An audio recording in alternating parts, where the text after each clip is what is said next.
നമസ്കാരം. മലയാളി വാർത്തയിലേക്ക് സ്വാഗതം. മുണ്ടത്തിക്കോട് സ്ഫോടനത്തിൽപ്പെട്ടവരുടെ ശരീരഭാഗങ്ങൾ പ്രകൃതി ദുരന്തം ഉണ്ടാകുമ്പോൾ ലഭിക്കുന്ന മൃതദേഹങ്ങൾക്ക് സമാനമായ രീതിയിലാണെന്ന് തൃശൂർ മെഡിക്കൽ കോളേജിലെ forensic surgeon doctor Hitesh Shankar പറയുന്നു.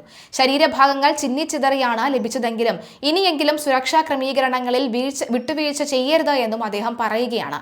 10 ശരീരങ്ങൾ ലഭിച്ചു. ഇതിൽ 9 എണ്ണം തിരിച്ചറിഞ്ഞു. ഒരു ശരീരം കത്തിക്കരിഞ്ഞ നിലയിലാണ്. 28 ശരീരഭാഗങ്ങൾ DNA പരിശോധനയ്ക്ക് അയച്ചു. മറ്റ് 30 ശരീരഭാഗങ്ങൾ DNA കണ്ടെത്താൻ പോലും കഴിയാത്ത നിലയിലാണ്. 2 ദിവസത്തിനുള്ളിൽ ഫലങ്ങൾ ലഭിച്ചു തുടങ്ങും.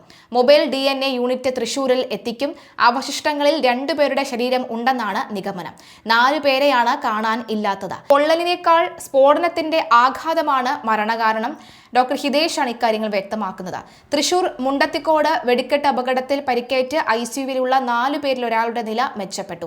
വിഷ്ണുവിന്റെ ആരോഗ്യാവസ്ഥയിലാണ് പുരോഗതി ഉള്ളത്. 2 പേരെ ഡയാലിസിസിന് വിധേയമാക്കി.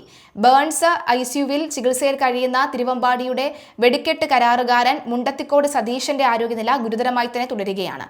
സതീശനെ ഡയാലിസിസിന് വിധേയമാക്കാൻ കഴിഞ്ഞിട്ടില്ല. 11 പേരാണ് ചികിത്സയിൽ കഴിയുന്നത്.